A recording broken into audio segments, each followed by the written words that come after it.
Welcome back to the channel, guys, your home of hopium-free crypto and economic market cycle updates.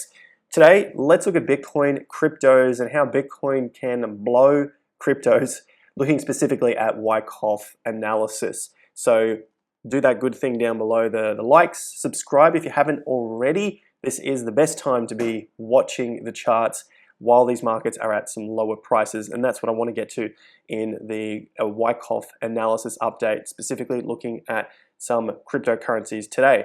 So Bitcoin first up is not doing too much. That is the plain truth of it over the last 24 hours. There is no mega buy now signals, sell now signals, wait, there's an emergency, none of that sort of shit. The last 24 hours, basically nothing has happened. The only piece of information we can get from the last 24 hours is that the price just barely closed above the 50% level, and you can see how cleanly the market is playing with the 50%. It's basically that magnet zone. So the next piece of information that the market is telling us is that we are now stuck in the trading range here of the 20,700 to 21,700. So there's about $1,000 window there that we are playing with. The 50% is one of the key areas in that, and there are not too many other signals right now until we can break either side of this. The last piece of evidence that is basically confirmed is that the trend on the daily swing is down. This is all already in the market. It's basically telling us that the trend is down.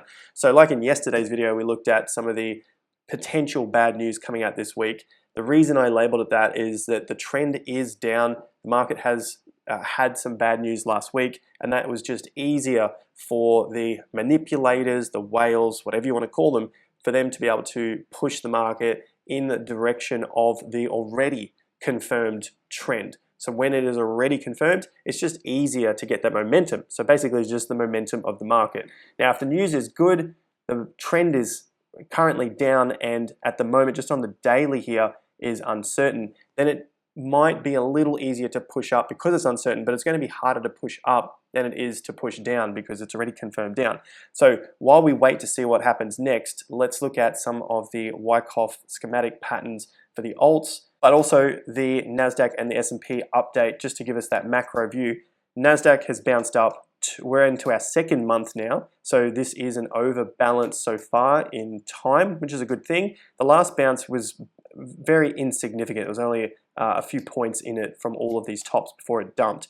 So we've got a couple of months up. That's a good thing. The price range up is also overbalanced. So these are some of the bullish signs that are showing now on the market, based just on the data that's coming in from the buyers and sellers, which is labeled right on the chart. Not my opinion, just what is showing on the chart.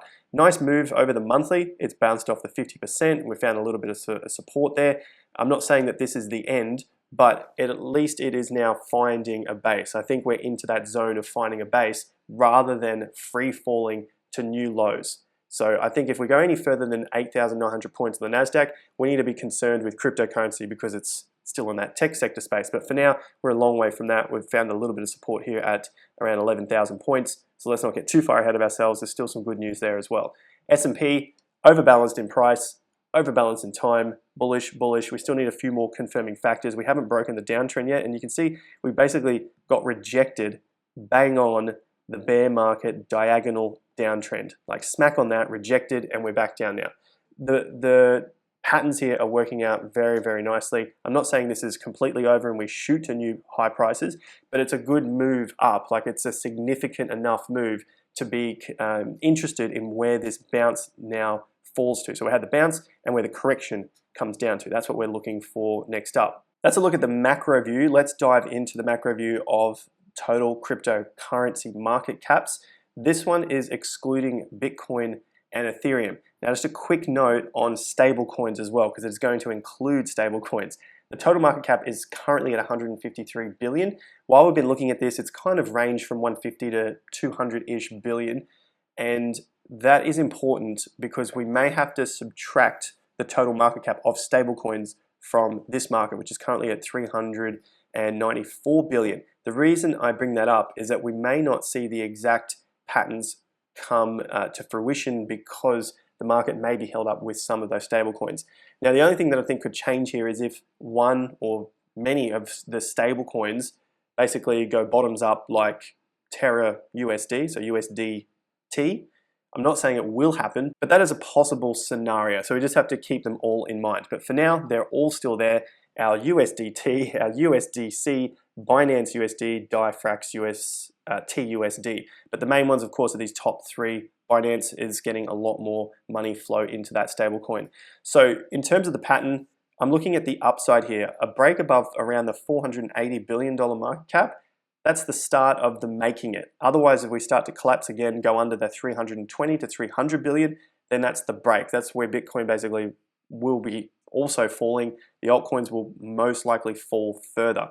That's the premise here, and the reason why I'm still not looking to DCA into cryptocurrencies, because this is not confirmed yet. We need to look at the Wyckoff schematics, the accumulation, or potentially is this redistribution. Redistribution is what the name says. You got the distribution like we had at the top of the market, and the markets can fall and then form another low before making a pattern of redistribution. So it gets distributed again before the market falls further. Why is that happening? Well, it comes down to the smart money in the markets. Have they found a base? At this stage, yes, June has been the base. And what happens next is they want to test the prices to the upside. So having a look here at our accumulation distribution pattern, Wyckoff accumulation, we're looking at the markup. So you need to go through a pattern of testing the highs and the lows. So it looks like we're in this sort of range at the moment, just the beginning of the pattern. If we come back down and break the low, then it's confirmed as a redistribution. The market was pretty much just selling off again before it went to lower prices. This is what a distribution looks like. You can see the market has found a base and continues to try and test higher and higher prices. Eventually, it breaks down and is not able to reclaim that lower price where the floor once was. So it's come up as resistance and it keeps falling and falling. You get a small accumulation again, a test of higher prices. Huge volume comes in at the peak, meaning more people are selling than buying, the smart money anyway, and then the price falls again to try and find a new base. So we're just still in the process of trying to find that base, and that's what I think is potentially happening here on the total market cap. If you don't think that's the case, then I just look at the timing as well. The timing to the first low here, if we're just looking in weeks, you can see we're at about 48 or 49 weeks to the low. Where we currently sit from the top, so the top of the market was in November to this low, we only sit at about 31 weeks so far. So we're still short within the cycle itself. Do cycles have to repeat exactly? No, no way. But I think we're going to be closer to that 40 or 50 weekend than we are to the 30 weekend. And at the moment, around that 48, 49, 50 is still coming up in October, which still sets us up pretty nicely for a swing down to that point, whereby we then test the next low and start to go through that potential accumulation range. And that's where I'll be getting a lot more excited with DCAing or buying some altcoins. But there's still one more signal after that we have to look for. A quick look at the pattern on ADA is a good example of an accumulation zone before the breakout into new highs, where you basically want to be on that train to get to those profits. You can see the low, that final low, there were some previous lows, but the market just did not have the strength to bounce back. And that's why I still don't think we're at that low yet. We're not really seeing this pattern of testing higher prices and then retesting the lows. We've basically come up a little bit, and this is a similar pattern on many other cryptocurrencies.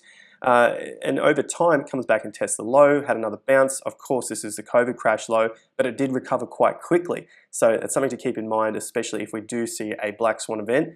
China collapsing is not a black swan event. I'll repeat that, it's not a black swan event if China collapses, because there are eyeballs on that already. Something like C19 was a black swan event because no one saw it coming. Well, extremely few people ever saw that.